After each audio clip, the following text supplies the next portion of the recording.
Who the hell can wait till morning? Talk now at latenightsportsradio.com.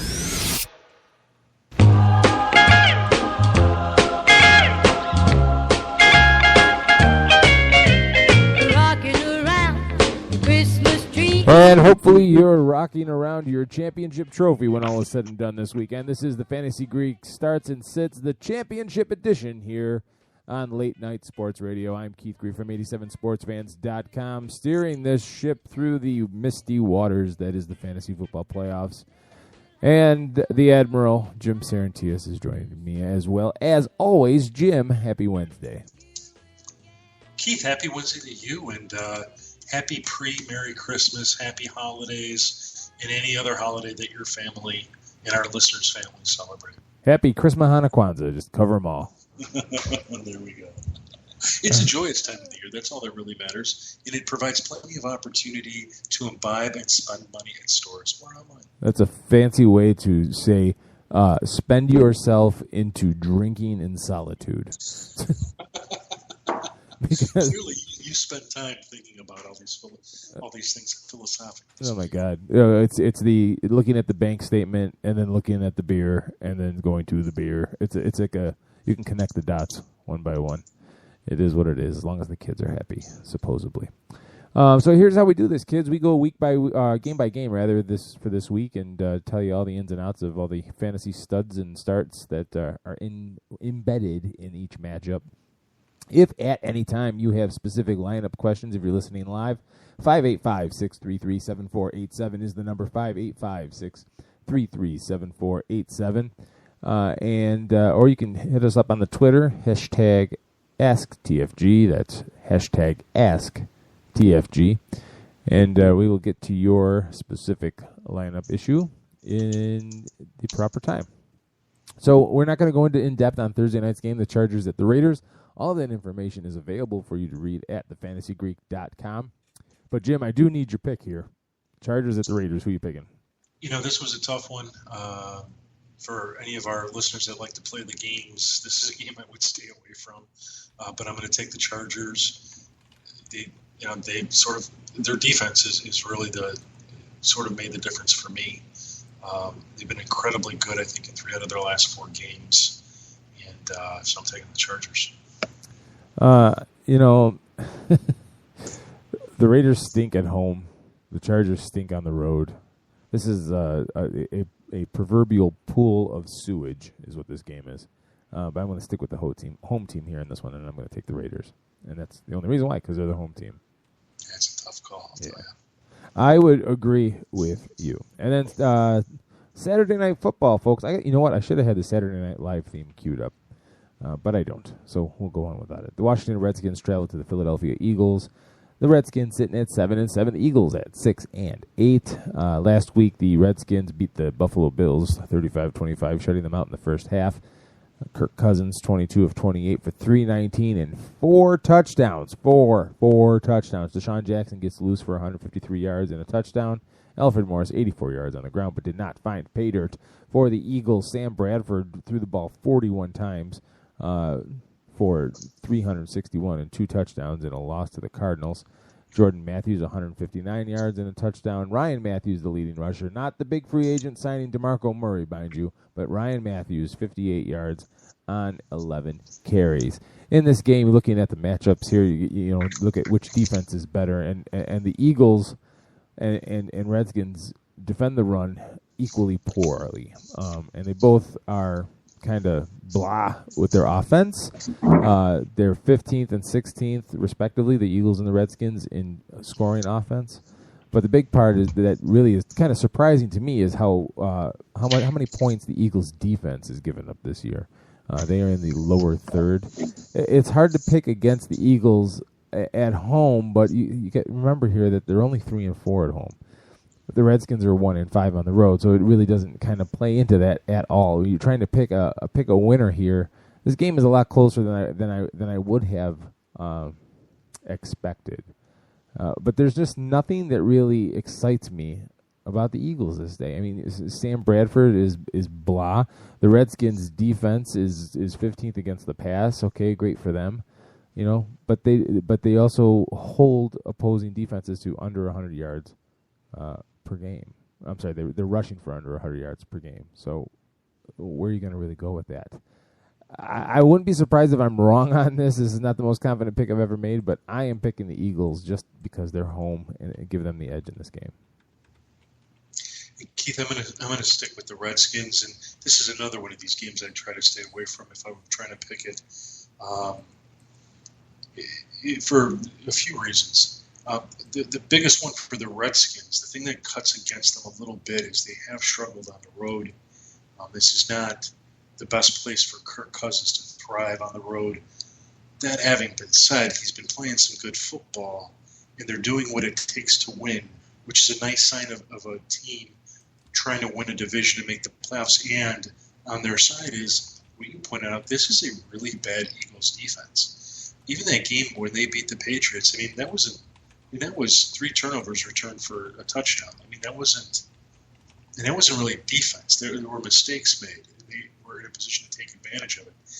And, here, 134 yards allowed per game, 4th most in the league. 260 yards passing allowed per game, 8th most in the league.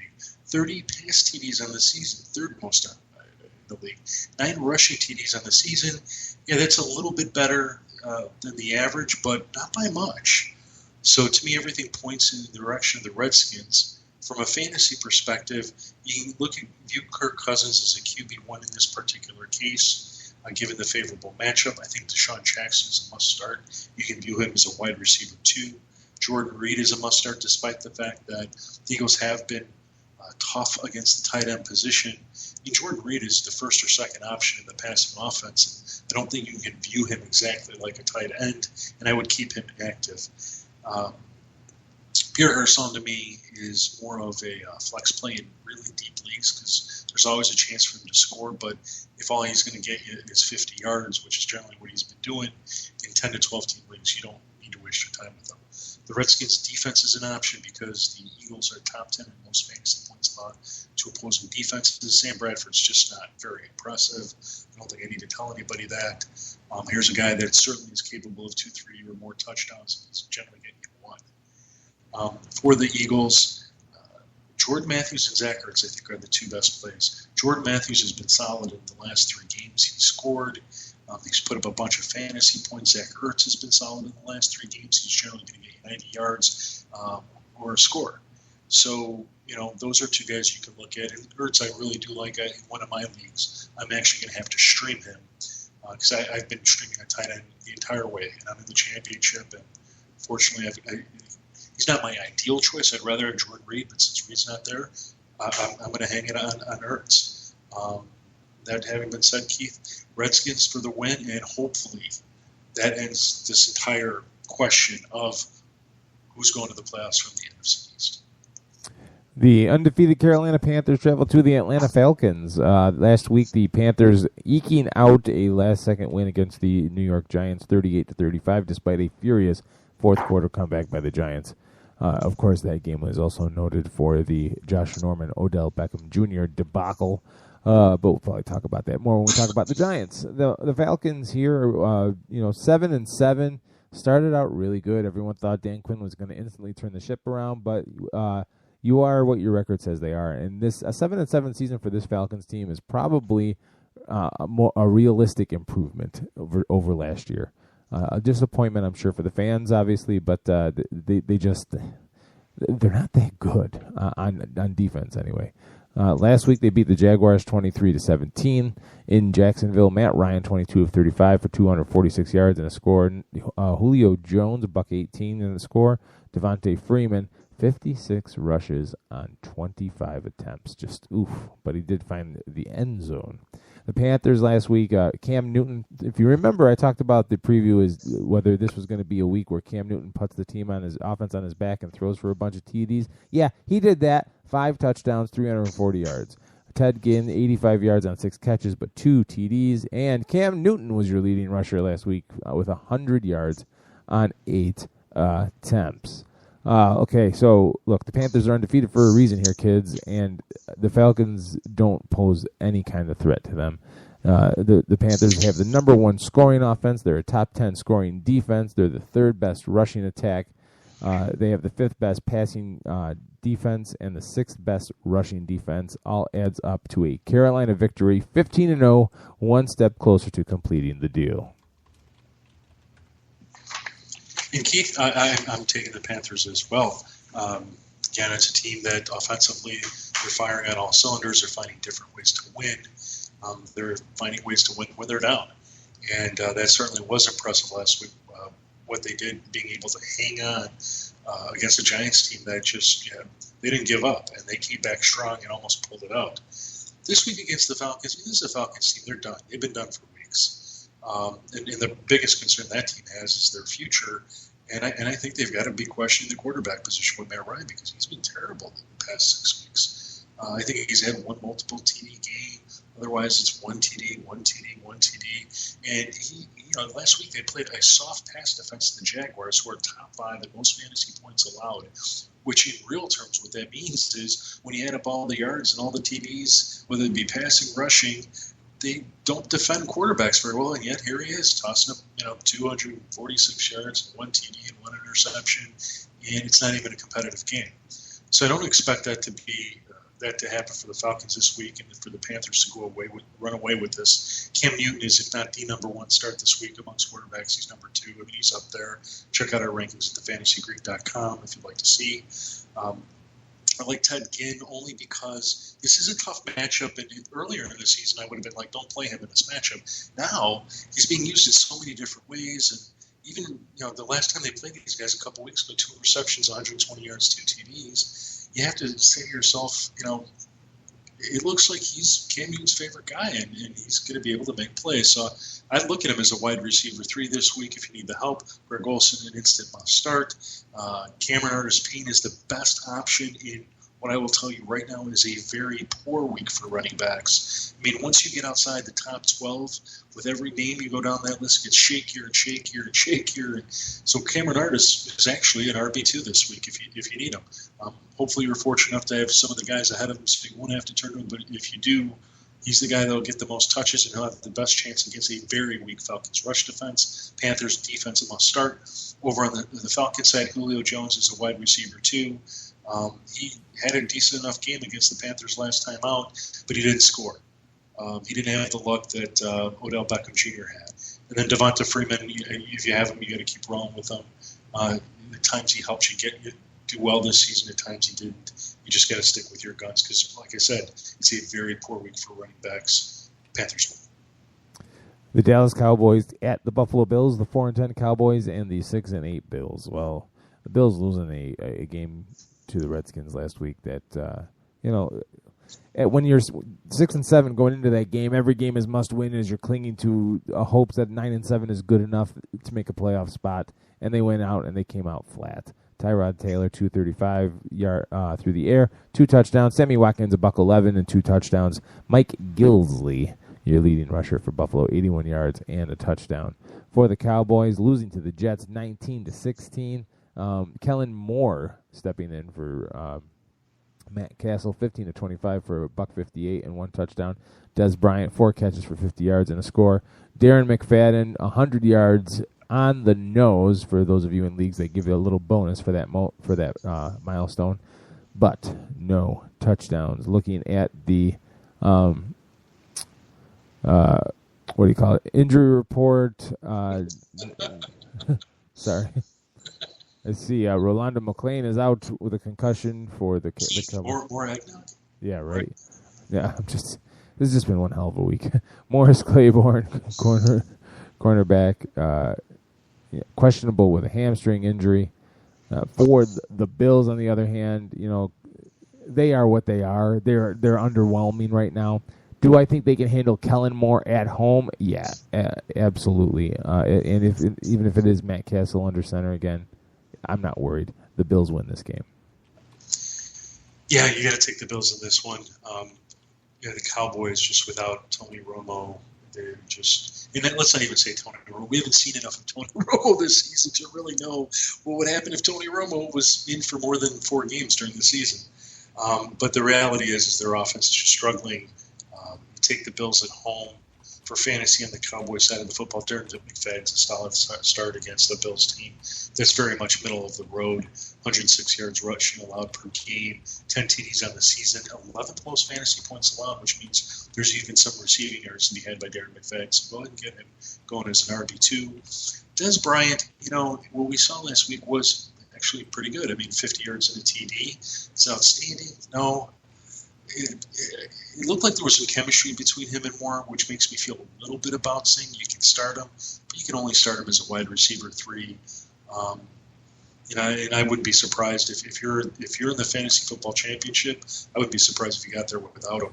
So that would be a good week. This would be a good week to sit him because you probably have better receivers. For the Bills, Carlos Williams, he's going to get an RB2 nod, if only because this is a Cowboys team that has struggled against the rush. Again, this is a bad week for running backs. After, let's say, the top 12 or top 15, so Carlos Williams is an option. Sammy Watkins is a must-start. These last few weeks, he's one of the hottest wide receivers in the league. Bills' defense is startable as a low DST1 option in 10, 12 team leagues. The matchup is just too good against a young quarterback like Kellen Moore, who threw 3 picks last week. And then Tyrod Taylor, while this is a tough matchup, Ryan Fitzpatrick hit these guys for 299 and 1. So I could see Taylor at least doing that, but doing maybe a little bit more. If not a second TD, certainly a rushing TD. So I would have the confidence to go ahead and get him started as a low QB1 this week. If you've been riding him all season long, you've got a great team, so let it go or let it happen. Bill Swing. The San Francisco 49ers travel to the Detroit Lions. The 49ers sitting at 4-10, and the Lions at 5-9. The Lions hanging on for dear life to beat the Saints last week, 35-27. Matthew Stafford throws for 3 touchdowns. Eric Ebron for 79 yards through the air. Amir Abdullah, 77 yards on 9 rushes and a touchdown, although he did have an almost key fumble in the game. For the 49ers last week, they were losing to the Bengals 24-14. A.J. McCarron came in and for the injured Andy Dalton and didn't have all that many what's the word I'm looking for? Highlight plays, but did score for 192 yards and or did pass for 192 yards and a touchdown. Marvin Jones 89 yards leading the way through there. Giovanni Bernard just 33 yards on 14 rushes. For the 49ers, Blaine Gabbert put up 50 attempts for 295 yards. That's inefficiency at its best. Anquan Bolden, 8 receptions for 74 yards and a touchdown. Sean Drawn, 38 yards on 9 carries. 49ers at Lions. Clash of the not-so-Titans here. But look, as bad as or as inconsistent, I should say, as the Lions have been, they still have plenty in the tank to beat these 49ers. There's no reason Detroit shouldn't win this game. Yeah, Detroit should stop the 49ers. It's a great time to get your Lions going against a team that, at least offensively, shouldn't be able to keep up with them, and defensively, it's just not the greatest unit. Matt Stafford's a must-start. Calvin Johnson, Golden Tate, like them both as wide receiver 2s, high-end wide receiver 2s this week. Lions defense is very startable. Amir Abdullah is an interesting play because last week he actually put up some decent yardage as well as a TD score. He's still leading the team with the touches, and this is a 49ers offense giving up the most fantasy points to the position. If you're in need of help, Amir Abdullah is an option as an RB2. For the 49ers, there's just not much there. I think it speaks volumes when the 49ers throw the ball 50 times. And Keith, I don't think you mentioned on Drone because he didn't play last week. And that's important because Kendall Gaskins would get the start this week and Drone can't go, and it's really not looking good.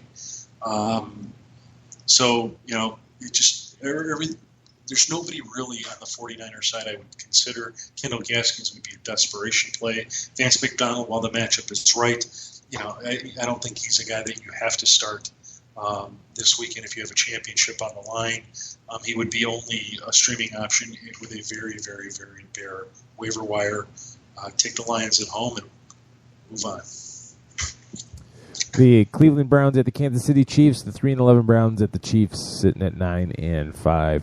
Last week, the Chiefs beat the Ravens 34-14. Alex Smith throwing for $171 and a touchdown. The proverbial Alex Smith line, if you will. 73 yards for Travis Kelce, another 76 on the ground for Kendrick West, and a touchdown for the Browns. They were losing to the Seahawks 30-13. Johnny Manziel, 161 yards and a touchdown. Duke Johnson was your leading receiver and rusher. That tells you just how much the Browns had their life snuffed out by the Seahawks defense. And guess what, kids? The Chiefs defense is pretty good itself. They're very good against the run. Not so good against the pass through the air, but they keep points off the board. They are at home, and Cleveland is still a mess. There's no way Kansas City loses this game. Yeah, Kansas City, I mean, they are, we wrote about them in our power rankings this week. For anybody out there, go check them out. They're on the homepage. They are they've won 8 straight games. And very quietly there. I mean, nobody's throwing them a parade. People aren't jumping up and down. Hey, look out for those Chiefs. But the reality is they're not even giving up 17 points per game.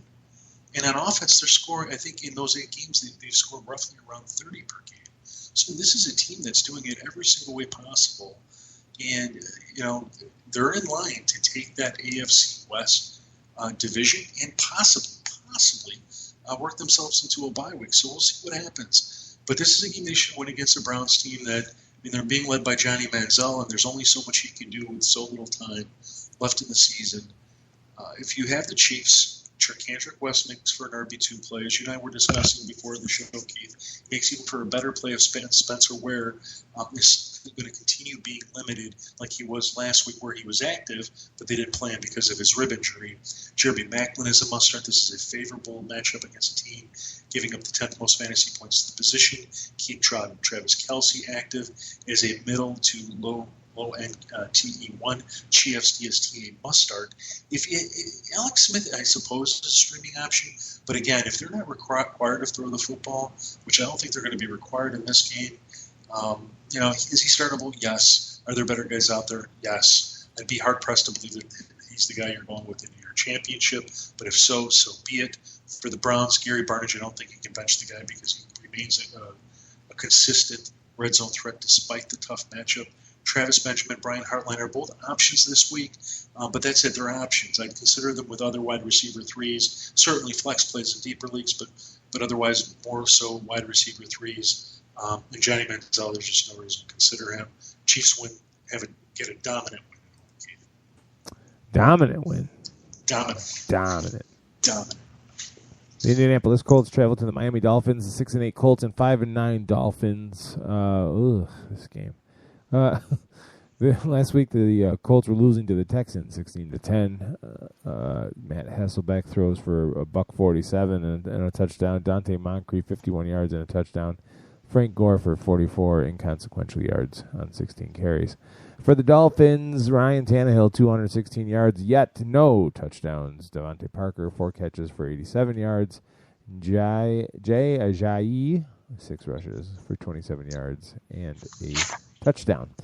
How do the teams match up? Well, the Dolphins can't score, and they can't keep teams from scoring. And guess what? The Colts have the same problem. So what's going to be the difference here?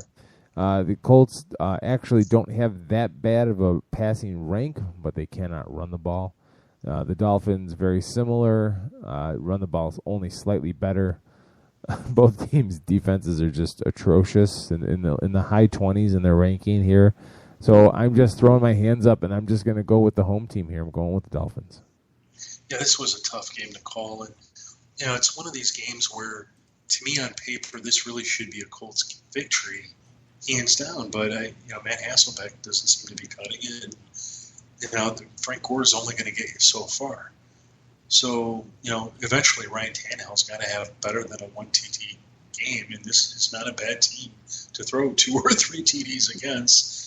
But are you going to hang your head on either of those guys in the fantasy championship or the game before your championship, or the first of 2 games in your championship? I think the answer is no. So avoid those guys. Lamar Miller is an option, but he was limited the last couple of weeks in terms of his touches, which sort of places a cap on him. I mean, if he's your RB2, I guess you got to go with him. Unless your RB3 is really something special. I mean, if it's Latavius Murray, I'd start Latavius Murray ahead of Lamar Miller, hands down. Because J.J. might be the guy they might lean on the next couple of weeks just to see what he's got and what they have for next year. which is why Lamar Miller is more of a shaky play. Jarvis Landry, great matchup. Are you going to get the production? You should. I'd consider him a wide receiver 3 this week. For the Colts, Frank Gore, I think, is a must-start against, again, in a very lean week at running back. This is a Dolphins team giving up 132 yards rushing per game. Ouch, that's 4th most in the league, 5th most fantasy points in the position. T.Y. Hilton is still the best go-getter on this team. Go ahead and get him started as a wide receiver 2, wide receiver 3. Dante Moncrief, certainly wide receiver 3 consideration. Scored a TD last week. I'll take the Dolphins at home, too, but this is another one of these games you kind of want to wipe your hands off. Yeah. And another one, the Jacksonville Jaguars at the New Orleans Saints. Both teams 5-9, Jekyll and Hyde. Don't know what to expect. The Jaguars losing last week to the Falcons. Blake Bortles throws for 297 and a touchdown. Julius Thomas 79 yards receiving, and Blake Bortles, your leading rusher. I'll tell you what the problem was last week. 44 yards on 6 rushes and did have a touchdown. The Saints, on the other hand, came storming back in the 4th quarter, only to give up the game to the Detroit Lions. Drew Brees threw for 341 yards on 52 attempts and 3 touchdowns. Brandon Cooks, 10 catches and 124 yards and a score. Tim Hightower leading the way with 54 yards on the ground. Kids, this is a game where if you're a Saints fan, you're going to get really angry because I really think the Jacksonville Jaguars are going to win this game. The Saints' defense is atrocious. It just is. Blake Bortles is growing. He's making progress. He's got a nice target in Julius Thomas. Now back, healthy, playing. They still can't run the ball, but you know what? The Saints can't defend it anyway, so maybe this is the game they can run the ball. I'm picking Jaguars on the road here. I'm taking the Jaguars too, Keith. Blake Bortles has the number 1 matchup in fantasy football, even though he may not be ranked number 1. He's probably ranked by most analysts top 5, top 6 for sure. He's a must-start this week against the Saints team, giving up the most touchdowns in the league and 2nd or 3rd most yards in the league. I mean, it's really ridiculous. So you start Blake Bortles, you start Allen Robinson, you start Allen Hurns, no worse than a wide receiver 2. Julius Thomas is a must-start against the Saints team, giving up the 2nd or 3rd most fantasy points in the position. I mean, again, it's just too good of a matchup. He's a must-start. Denard Robinson didn't do great last week. I mean, he had a great matchup, has another great matchup. I think it's the number 2, number 3 matchup this week. RB2, and hope that they get him involved in the passing game or a little bit more in the running game if they can get running away with the game and then sort of lean on the run to kill the clock, because there's a good chance Drew Brees doesn't play in this game. So if he plays, I think he's a low-end QB1, a must-start if you have him because he carried you here, and that's great. Tim Hightower, you can start him as a high-end RB2. If Brees doesn't play, I don't know that it necessarily creates a problem with Brandon Cooks and Willie Snead and Benjamin Watson. Because if the Saints fall behind, as I think they will, they're going to have to throw the football. So these guys can make up for it in terms of yardage. But it certainly pushes them down in our ranks. And what I would suggest is check in at fantasygreek.com, our rankings Sunday morning. I usually update them right around 12 o'clock Eastern time, so about an hour before kickoff, after all the news has come in and all the inactives, and we get a good idea of, or try to see if we can get a good idea definitively one way or another, whether Brees will maintain his rank or whether it'll cause a cascade effect. But you'll see that in the rankings. Anyway, enough of that. Jaguars win this one. Next up-and-coming team in the league. The New England Patriots at the New York Jets, the 12-2 Patriots, and the Jets at 9-5. This is a kind of interesting game here because the Patriots are 12-2 in the driver's seat, and the Jets are 9-5. There's still time to screw this up, Jets fans. You could still lose the last 2 games and miss everything. But this is a must-win game for the Jets more than it is the Patriots. And they're at home. Do you go by the numbers in the matchup, or do you take into account the fact that Bill Belichick knows the personnel on this team pretty good right now? I'm going to sound like a crazy person for saying this, but I think the Jets can win this game. I do. And I'm going to pick them at home to win. Keith, I don't think that's crazy. In fact, when we last talked about it, I think I picked the Jets to win, and they ended up losing the game. But they played the Patriots well for quite a long time in the game. This probably isn't such a bad time to beat them because they've lost games very recently. They've got injuries up and down their roster, even though I'll try and check while I'm sitting here chatting. There is some rumblings that Julian Edelman could be playing this week, and I think if that happens, I mean, that's a huge blow to the opportunity of the Jets to catch them at a time when they're really, really weak. In any case, I'm going to stick with the Patriots because at the end of the day, I think they're the better football team. From a fantasy perspective, you're going to stick with Tom Brady. You're going to go with Edelman, Amendola, whoever's healthy. If neither of them are healthy, stay away. Keep Gronkowski going. Patriots defense going. James White, I think, is a great RB2 flex play. This should be a game where the Patriots throw plenty because they're going up against the number one rush defense in the league that barely gives up 90 yards rushing to anybody running the football in a game. And just 2 rush TDs on the season, so James White makes for a great option. For the Jets, Ryan Fitzpatrick makes for a solid option. I like Bilal Powell as a low-end RB2 flex. Brandon Marshall must start. Eric Decker must start. Chris Ivory has been a shaky play, and I suspect if you're in the championship or one game away from the championship, you're doing it without Chris Ivory. So I'm not going to sweat it myself personally. I don't exactly like him as a play this week, but if I had to tell you how to view him as a sort of a low-end RB2 and see if you got somebody else you might be able to sneak in ahead of him, because I really think this game will be defined by the pass. I'm sticking with the Patriots, but I can see the upset, Keith. Yeah, how about this stat? The last 5 games between the Jets and the Patriots decided by a total of 12 points. Wow, that's pretty amazing. And for Julian Edelman, doesn't sound like he's going to play. So, I mean, that certainly strengthens the Jets' chances. And this is a must-win for them. They win this game, they stay in the playoff hunt. All right, the Chicago Bears travel to the Tampa Bay Buccaneers, the Lovey Bowl 2015 edition. This time the Bears travel to Tampa and play in Lovey's backyard. Last year, the Bears beat the Buccaneers 21-13 in Chicago. The Bears last week losing to the Vikings pretty soundly, 38-17. Jay Cutler, 231 yards, 2 touchdowns, did lose a fumble. Zach Miller stepping in for the injured Martellus Bennett, 57 yards, no touchdowns this time. Matt Forte, only 8 rushes for 47 yards. The Buccaneers last week, losing to the Rams, 31-23. Jameis Winston for 363 yards on 50 attempts. And that's a lot to ask of a rookie to throw the ball 50 times. Against the Rams, no less. No slouches on defense. They're not great. Sometimes they're not even good, but there is talent on that defense. He did throw 2 touchdowns. Mike Evans, 9 catches for a $157. Doug Martin, 91 yards on the ground on 18 carries. The Buccaneers, man, they're 17th in scoring, 21st in scoring defense. They're -1 takeaway differential.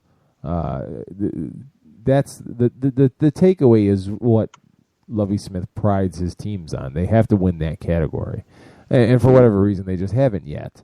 The thing that's scary if you're a Bears fan is that Doug Martin has been running very well this year, and the Bears have not been able to control anybody's run game, i.e. Blaine Gabbert rushing for the game-tying touchdown for like a mile out, and it plays in their favor that they are facing a rookie, but Winston isn't, your normal everyday rookie.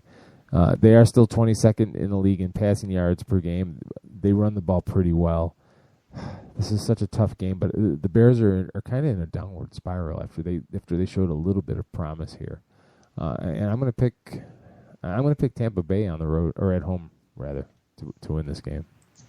Yeah, speaking of a team that just is sort of disintegrating in front of our eyes, I think the Bears are sort of that team for different reasons than the Falcons. But one of the reasons why I see the Bears at a disadvantage here is going up against Lovie Smith. I mean, he still knows a bunch of the personnel on the Bears, knows their tendencies, their weaknesses. He's certainly no stranger to Jay Cutler. Jay Cutler is not playing well these last half dozen games. I think he's got as many turnovers as he does TDs. So this is a Buccaneers team that can take advantage of that and put the pressure on him.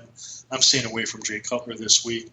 Matt Forte, though, on the other hand, he's one of their top guys. He's going to continue getting the football and continue rolling him out there as an RB1. Alshon Jeffrey, should he be healthy? Should he start? You got to play him because his chances of getting 100 to 150 yards are always good. Zach Miller, this is a positive start for him. I don't know how much you're going to get from him. He's certainly startable if you've been streaming at the tight end position and you're looking at the waiver wire.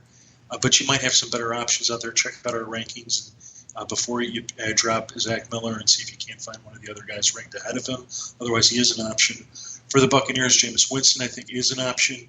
He showed that when he's backed into a corner, he can come out of there swinging. Is he the best option? No. So check out our rankings at thefantasygroup.com. You can start Doug Martin against a very weak Bears rush defense, giving up 126 yards per game, 7th worst in the league. Mike Evans must start. He's the top receiver and Jameis Winston's go-to guy. Keep him active, keep him going. He should be good for 100, 150 and a score this week. Austin Seferian-Jenkins is an option at tight end, but no, there can't be anybody out there that's relying on this guy at this point. And while I think he's playable, it's more as a tight end too. So stick with your main guy to get you through this. And if you want to, if you've been streaming defenses and that waiver wire is bare, maybe the Bucs are there. I wouldn't be scared to start him this week against the Bears. Buccaneers win. All right, the Houston Texans at the Tennessee Titans, the 7-7 Texans, and the Titans 3-11. Marcus Mariota is out. Zach Mettenberg in. Last week, 20 of 28 for 242 yards and 2 touchdowns for Mettenberger. Dorial Green Beckham, yes, that Dorial Green Beckham, the same one that has driven fantasy owners nuts all season long. 6 catches for 113 yards. Antonio Andrews, 45 yards on 14 rushes.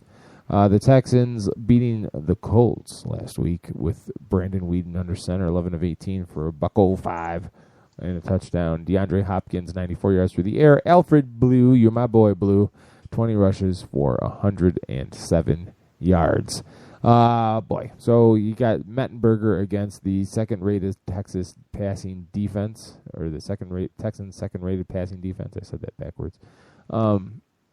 Yeah, kids. This is Houston's going to go on the road here, and they're going to win this game. They're not awful on the road. They're 3-4.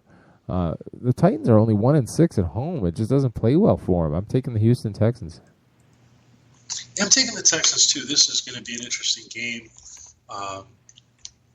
Certainly in the quarterback play between Brandon Weeden and Zach Mettenberger. It'd be interesting to see how the defenses handle the two different situations. Certainly, I like the Texans defense this week. They are a definite streaming option.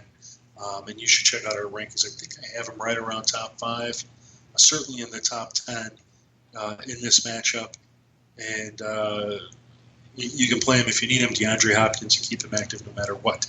On the side of the Texans, Antonio Andrews, again, it's a poor week for running backs, so you can view him as probably a low-end RB2 this week. Dorial Green Beckham, he's an option, but more in deeper leagues. Certainly, I don't think Kendall Wright makes it back, so DGB should be the second option in the passing game, so you can make some noise. Delaney Walker must start. There's really no need to explain that except the football comes his way and he makes plays. Texans. The Green Bay Packers and at the Arizona Cardinals, the 10-4 Packers. The Cardinals sit at 12-2 in what is probably most likely the game of the week here. The Packers last week beating the Raiders on the road 30-20. Aaron Rodgers throwing for 204 and a touchdown. James Jones 82 yards through the air. James Starks 51 yards on 9 carries to lead the Packers rushing attack. The Cardinals last week were beating the Eagles soundly 40-17. Carson Palmer 274 yards and a touchdown. Michael Floyd 70 yards through the air. David Johnson 29 rushes, a $187 through on the ground and 3 touchdowns. So stick that in your Andre Ellington pipe and smoke it. So your pipe is called the Ellington? Yeah, I don't know where that came from. Anyway, this is going to be a good game, kids. It's just an expression. Exactly. But the difference here, kids, is that the Cardinals are going to make Aaron Rodgers be the only option because they defend the run pretty well.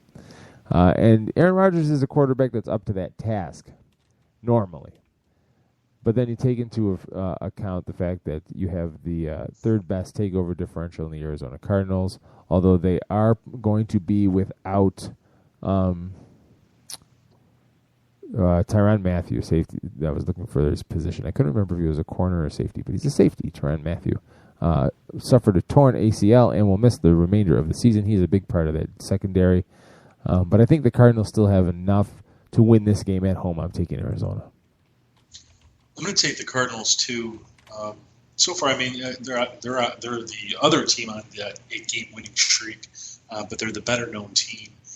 And there's just nothing about the Packers this year that makes you believe that they'll necessarily be the ones to beat them this week, even though it's always a possibility. From a fantasy perspective, Aaron Rodgers is obviously a weekly must start. He's a top 10 option, even though he may not be top 5 anymore. Randall Cobb, wide receiver 2, wide receiver 3, they're trying to get him the football, and I think he's a guy that can make some noise. Richard Rodgers is an option at tight end, but is more a TE2 just because of his inconsistency. I'm worried about the running back situation this week with Eddie Lacy and James Starks against the Cardinals. The Cardinals are really tough against the rush. Just 87 yards allowed on the season. That ranks them number 4, 8 TDs on the season. Put it all together, top 10 least fantasy points allowed. So I kind of am leaning towards James Starks being the better play this week. You might have to start him as an RB2 in some leagues because of all the injuries going on. And I don't think you should be scared of that. Eddie Lacy, I'd be a little worried that he might be capped, but he's still an RB2 consideration. Hopefully your team survived without him when he was going through his rough spot. If your team did, then I would consider your next option. For the Cardinals, start Carson Palmer, start David Johnson, start Marco Floyd, start John Brown, start their defense regardless. And the only guy I'd consider to avoid is Larry Fitzgerald. I think we've seen enough weeks out of him that he's been unproductive, that this is a good week to just confidently say, I'm sitting here because I'm in the championship, baby, and I need to win. Cardinals win. I need to sit. Do you talk to your fantasy players like that when you sit your lineup? Sometimes. Like, do you pretend like you're in a locker room and you close the door? Yeah, we need to talk. This is just not going to be win football. Let me tell you how to win football. You've had your head right up your. No, just kidding. The St. Louis Rams at the Seattle Seahawks. The Rams sitting at 6-8. The Seahawks 9-5 after a slow start, rounding into form rather nicely. The Rams, on the other hand, yet to find an identity, although they did beat the Buccaneers last week with Case Keenum, throwing 234 yards and 2 touchdowns on 14 of 17 passing. Kenny Britt, 71 catches on 2 receptions and a touchdown. Todd Gurley, 21 rushes for 48 yards and 1 touchdown. For the Seahawks, Russell Wilson, 249 yards and 3 touchdowns. Jermaine Kearse, $110, no touchdowns. Christian Michael, 84 yards on the ground for that Christian Michael, by the way, 84 yards and 16 rushes for the Seahawks. So, guess what, kids? There's no big, deep analysis on this. The Seahawks are a much better team. They're at home. There's no reason they lose this game. I'm picking the Seahawks. Probably the number one offense in the past 3-4 weeks. The Seahawks are the team that should handily beat the Rams, especially playing at home. You're going to start with Russell Wilson, top 5 start. Doug Baldwin, top 12 start. Tyler Lockett is certainly a wide receiver. Let's call him a strong wide receiver 3 play. Jermaine Kearse is an option because he's been getting 70 yards or in a TD or thereabouts these last couple of games. But I consider him to be more of an option in deeper leagues as more of a flex. Christine Michael is an option, again, in a bad week for running backs. Could view him as an RB2 and start the Seahawks defense against Casey Keenum all day long. And for the Rams, Todd Gurley against a very tough Seahawks rush defense. It's going to be a tough play. But, if there's somebody out there that can get you 90 yards and score, I think it's Gurley. Seahawks win. The last five games for Russell Wilson, 74.5% completions, 19 touchdowns, and 0 interceptions. It's pretty amazing. Nutty. It's nutty, I tell you. You just don't see that. With no interceptions, you just don't see it. The Pittsburgh Steelers at the Baltimore Ravens in what was supposed to be a Clash of the Titans game, not so much. The Steelers 9-5, the Ravens 4-10, decimated by injuries. I know. Last game, the Chiefs were beating the Ravens 34-14 with Jimmy Clausen throwing 45 times for 281 yards and 2 touchdowns. Kamar Aiken, buck 28 through the air, and Terrence West rushed for 35 yards on 7 carries. Very blah.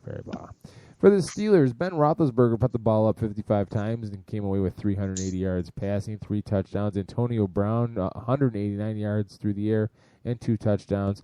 D'Angelo Williams, 14 rushes, 26 yards on those rushes, but he did score a touchdown. Again, kids, the Steelers are fighting for a playoff spot, and the Ravens just don't have anybody available to make a difference. Everyone's hurt. I'm taking the Steelers. The Steelers should just stop on the Ravens this week. The Ravens' defense has just been imploding before our eyes. Their fans are not happy. They've only had 4 interceptions. Do you believe this? 4 interceptions the entire season. The entire season, worst in the league. That's ridiculous. So Big Ben must start. Antonio Brown, the number 1 wide receiving start this week. Martavis Bryant must start. Start D'Angelo Williams. I know you and I talked about this. It's not necessarily the greatest of matchups for him, but Le'Veon Bell had plenty of success against these guys. And just the formula of play that the Steelers bring to the table against the Ravens, they do seem to be successful in the running game. So keep D'Angelo Williams active as your RB1. And go ahead and start the Steelers' defense against Jimmy Clausen. For the Steelers, I think you got to try to avoid Javorius Allen if at all possible. I know he killed my wife's fantasy team, and she had the number 1 team in her league up until last week, and Allen was a big part of blowing that up. It should not be good running against the Steelers team, which is number 5 against the rush, and number 2 in terms of rush TDs allowed with just 5 on the season. One guy I do like is Kamar Aiken. I know he got his touchdown through sort of a Hail Mary pass late last week, but as I wrote in the preview or something I was writing about him, the reality is Kamar Aiken is one of these players that has turned himself into a playmaker. When somebody becomes a playmaker, things happen for them, even by luck and by chance. He's had several solid games in a row. Doesn't matter who the quarterback's been. You can start him as a wide receiver 3 in the game. Steelers win. The New York Giants travel to the Minnesota Vikings. The Giants sit at 6-8, and the Vikings 9-5. They are without Odell Beckham Jr. this week, as he gets punished for his shenanigans with Panthers cornerback Josh Norman. The Vikings, on the other hand, defeating the Bears definitively, 38-17. Teddy Bridgewater throwing for 4 touchdowns. Jerick McKinnon, your leading receiver, 76 yards and a score. Adrian Peterson rushed on for 63 yards on 18 rushes.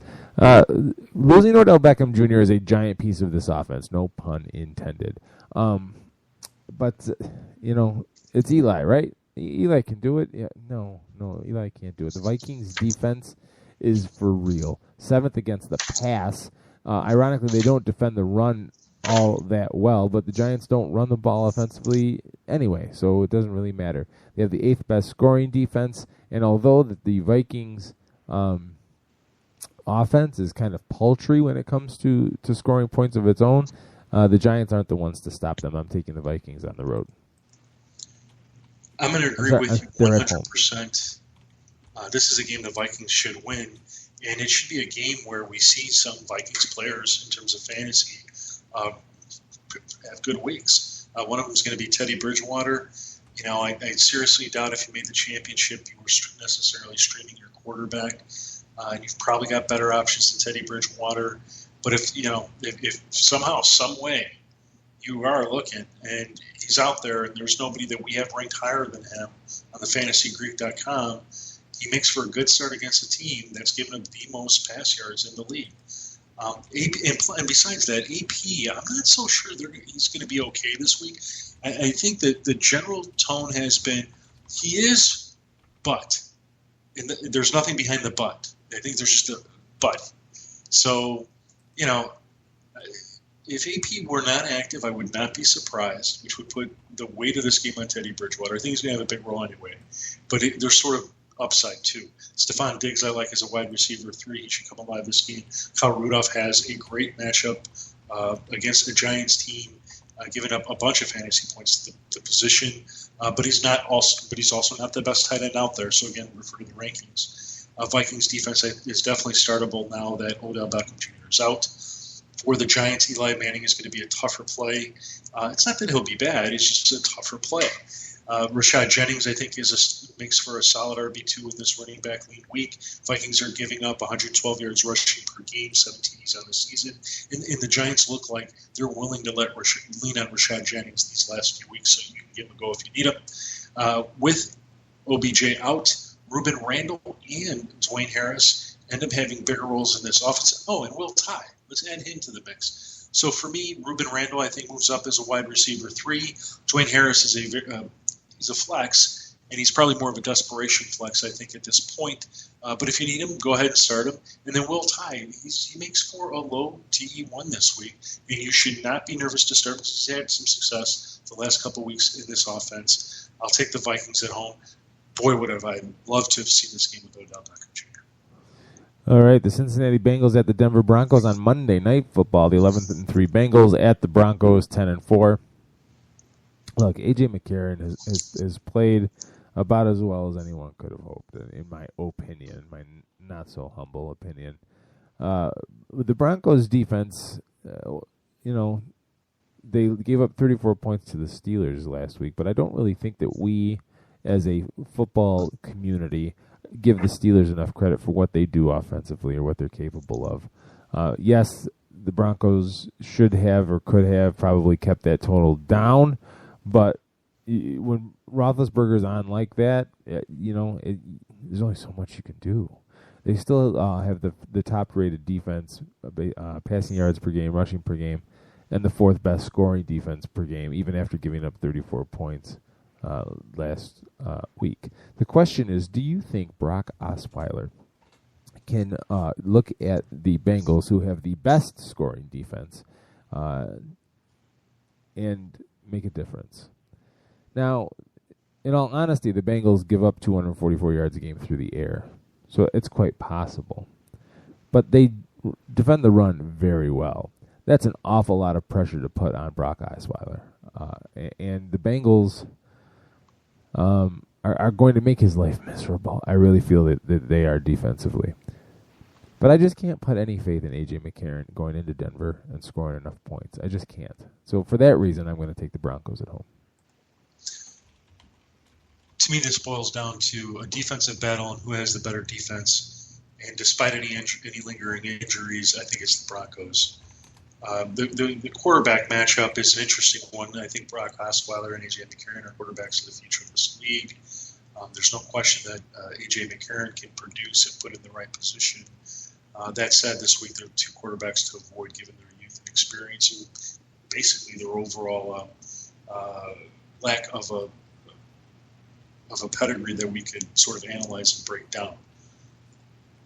Other players to look at are going to include, for the Broncos, Demaryius Thomas, Emmanuel Sanders. It's a tough matchup, but these are 2 players that could thrive. They're both in line for 100 yards receiving.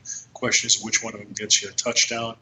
The running backs, C.J. Anderson and Ronnie Hellman, they're a little bit more of shakier starts this week. The Bengals aren't bad defending the rush along the 25 least yards on the ground at 93 and just 7 TDs on the season.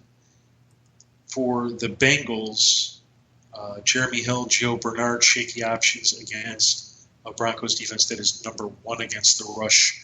Bernard might end up being the better play, but Jeremy Hill's the one that's gotten the most touches to date. So consider all that in making your roster evaluations. More than likely, Hill will be viewed more as an RB2 because of his touches and this sort of lean week that I've been describing through the show, as will C.J. Anderson. But they're also 2 players that, given their history this season, they're likely not your top backs, so avoid them if you can. And then I like both defenses, Bengals, Broncos, but I'd give the edge to the Broncos, who I give the win to. Broncos win. All right. It's only fitting that the final week of the season, we finish 5 minutes early. Isn't that great? For all the times there's not much to talk about because it's the championship. I mean, we don't have to go through every single player and every possible permutation. And I think some things are becoming clearer, even though, when we started the show, there's a couple of games I think that who knows how they're going to end up. Well, I'd like to take this moment, Jim, to thank you for another wonderful season of doing this show with you. It's a blast every Wednesday night. And I get valuable information to use on my own fantasy team. And Keith, it's been my pleasure, and I thank you for being such a great host. I wish, to all our listeners out there, thank you. You don't know how much we appreciate it when we go back and see how many people listen to the show, how great it feels to see the numbers go up, or even in a week like this where we know not as many people have anything at stake or aren't even playing anymore, that people are listening.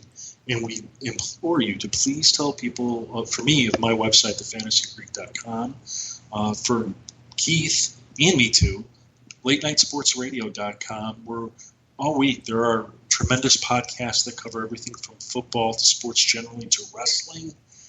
Did I miss anything? No, that's it. And they're all, I listen to those shows when I'm just doing my work here in the office, and it's your word of mouth that helps us grow and helps us compete with Big Brother, people that are paid big money to give you the advice that we're giving you. And we like to think that we're a little bit more accurate and a little bit more sincere about what these players' situations are to give you a way to make a better choice, which is why, at least from thefantasygreek.com, we go by the motto, your second opinion for your fantasy football instinct. Yep. And we'll be back after in the new year, and we'll talk off-season talk about keepers and free agency moves and all that kinds of other fun stuff. But this is the final show for 2016. It's kind of sad, kind of cathartic. I feel like I should have Old Lang Syne queued up here. We can always start off with a nice little New Year's show talking about some of the things. People that surprised us, people that disappointed us, and just so everybody knows, Week 17 will still have stuff out for you on thefantasygreek.com if you're playing. Yeah, if your commissioner has no soul and still has you playing in Week 17. I'm in a league where the championship is a combination of Week 16 and Week 17. That's interesting. I don't know if I'd like that, but it's interesting. I mean, I'm happy with my roster that I have lined up for, sort of looking ahead in the week, and I've been riddled by injuries on this one team, and my bench, I've got Bryce Brown, I've got Marshawn Lynch, I've got, I have the team right here, Spencer Ware, Sean Trone, Tyler Lockett, Zach Miller, but on the flip side, in my starting lineup, I've got Blake Bortles, Chandrick West, James Starks, Sammy Watkins, Martavius Bryant, Zach Ertz, T.Y. Hilton, Panthers, and Steven Gostkowski. And through sort of having to play the waiver wire and make some moves, somehow I've been able to keep it up, and here I am. Right. And I look at it and I go, I can't believe I did this. I started off with Jamal Charles. I started off with other players that have gone to the wayside because of injury, but it's kind of cool to sit back and in this particular format. I'm looking forward to see what happens this week. Right. Well. Keith, you're doing well. You're in a championship. Yeah, I am. We'll see what happens. I don't have any confidence in this week. We shall see. We got a nice big shiny trophy to pass around. It looks good in my living room, so I want to keep it there. So that's it, folks. We are out of time on the final edition here. This has been the Fantasy Greek Starts and Sits Championship Edition in 60 minutes. You're on LateNightSportsRadio.com. For Jim Sarantias from thefantasygreek.com, I am Keith Greer from 87sportsfans.com. We hope you enjoyed this show. Good luck if you're playing. We'll see you in the offseason. Turn out the lights. The party's over.